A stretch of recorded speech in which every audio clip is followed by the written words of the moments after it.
Hey guys. All right, let's do number 1 on Tuesday.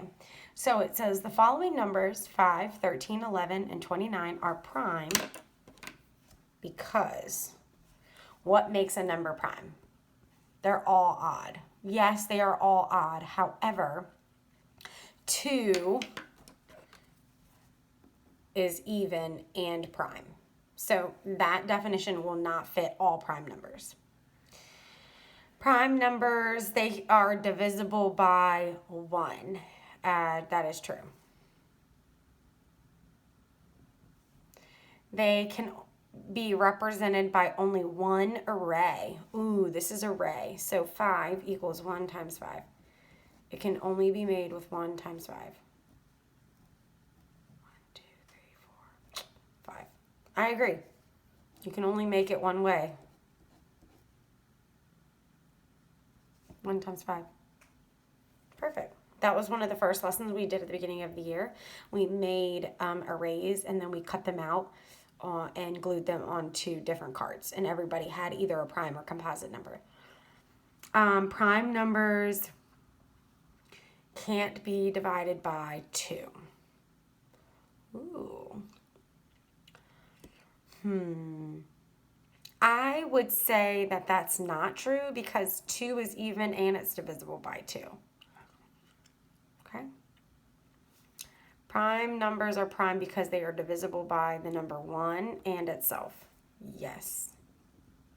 That means 5 can be divided by 1 and 5. Okay? Does that make sense? Let you look at that for a second. All right. Okay.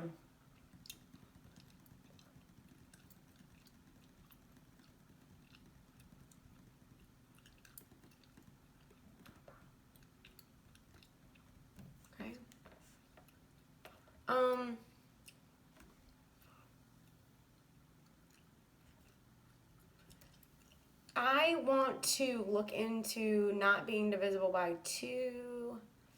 I'm looking into it right now.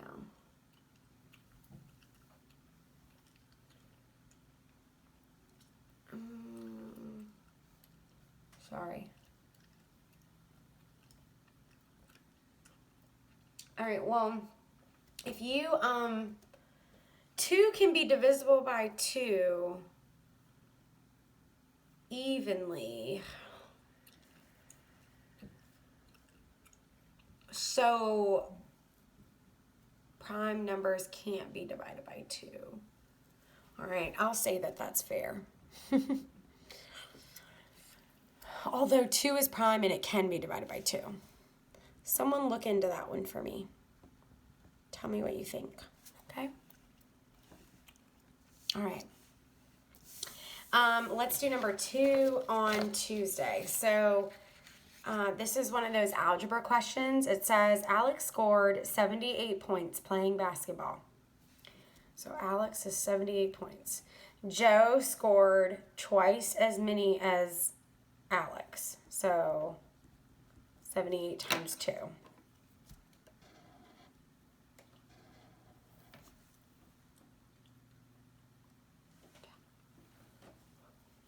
Okay. Which equation would you use to find out how many points they scored together? So essentially, we need to combine Alex plus Joe. Okay? I want you to look at the equations and see if you can figure out which one says Alex plus Joe. Okay, you might notice parentheses in one of your equations. So those are those brackets that hold things. So I'm going to point out what combination shows Joe plus Alex. Okay, ready? Here's the answer. Because Joe is 78 times 2, which is here, plus you're adding Alex, which is 78. And then that'll give you the mystery number. If you chose C, C only shows you what Joe would be. It does not give you the answer of how many points they scored together. Okay? Awesome. All right, let's do number 3. Number 3 says, Ed is planning a surprise party for his mother. He plans to invite 14 people. And each person needs 2 snacks. So 14 people, each person needs 2 snacks. So I'm going to go ahead and multiply that by 2 snacks. And that will let me know I need to get 28 snacks altogether.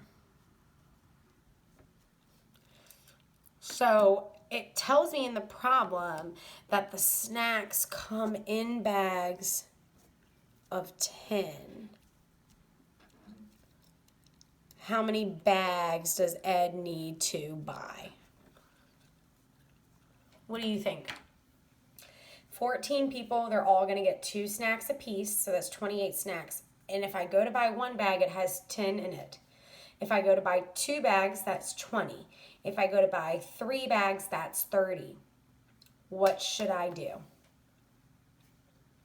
If you said that I should buy 3 bags, you are correct. Here's why. 10 snacks come in 2. That means I'll get 20 snacks.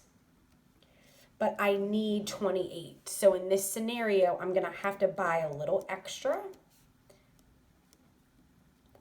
If I buy 3 bags and there's 10 snacks in each, I'll get 30 snacks, and that's okay. It's better when you're doing, if you're planning a party, your parents probably know this, that it's better to maybe buy a little extra than to not have enough for your guests that are coming. So that's why it's important to buy 3 instead of just 2. Okay? All right. Let's move on to number 4. Number 4 is one of those ordering questions, except this time it says we're going to order from greatest to least. So greatest to least. Okay. Now, again, this is one of those questions where Kevin had asked me if you could change them to decimals. That's totally fine. So 2 of them are already in decimal form, which makes it really nice to compare. And then we'll change the other 2. So 5/8 as a decimal. 5 divided by 8. Okay, this is 5/8. 0.625. And then let's change 6/7 to a decimal. So in your calculator, you're going to type 6 divided by 7.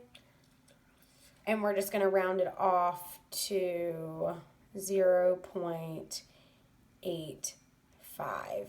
Oops, sorry. 8, 7, no. 8, 5, 7. Sorry about that. Okay. So now it makes it easy for us to compare. We can look down the place value lines to see which one's the greatest. So any spot that's empty, you can fill it in with a 0. Okay. We're looking for the greatest. So they all have 0, and then I see 7, 8, 6, 8. So let's compare the 8s. It's the biggest. I have 8, 7, and I have 8, 5. If you said that 8, 7 is bigger than 8, 5, you're good. 87 is bigger. And then 6/7 was equal to 0.85. So I'm going to put 6/7 here. So we did this one. And we did this one. Okay, now we're going to compare 5/8, which is 625 thousandths, and then 78 hundredths. So 62 or 78. I would say 78 is bigger. And then 5/8 or 625 thousandths would be the least. Okay, you see how I did that? I'm okay with you changing your fractions to decimals here to help you compare. I mean, that's a really good idea. I have other number sense ways that I have taught you in class, or we might pull out the fraction bars or do some other comparing. But for now, since you're at home, feel free to use the calculator, okay? All right, last question. When rounded to the nearest tenth, Which of these would round to 64.6? All right, this one's going to require us to combine the whole number, the tenths, and the hundredths. So it's 64.68. Okay. This one is 64. I hope I don't run out of page. 0.628. How you see that? And then the last one is 64.6. 2 in the hundredths, 1 in the thousandths. Okay? So those are our three choices. And our goal number is to round them to the tenths place. So I'm going to go in, I'm going to highlight the tenths place for you guys to see. Okay, now let's round. So if I look next door, the 2 is going to tell the 6 to stay the same. If I look next door, the 8 is going to tell the 6 to bump up to a 7. Remember, 5 or more raise the score. The 2 here is going to tell this to stay a 6. All right. So which one of those rounded to our goal number? 64.68 did not meet the mark, but the other two did. I'm going to step back so you can see that. Okay. Hopefully that helped you guys for Monday and Tuesday. I love you guys very much. I have not forgotten about you. I am going to be on Zoom doing DMR. I just haven't gotten there yet. So thank you for being patient with me. I have announcement that I'm going to make at the end of May. So I hope that, end of April, beginning of May. So I hope you guys will join me when I do go live. Okay? Love you.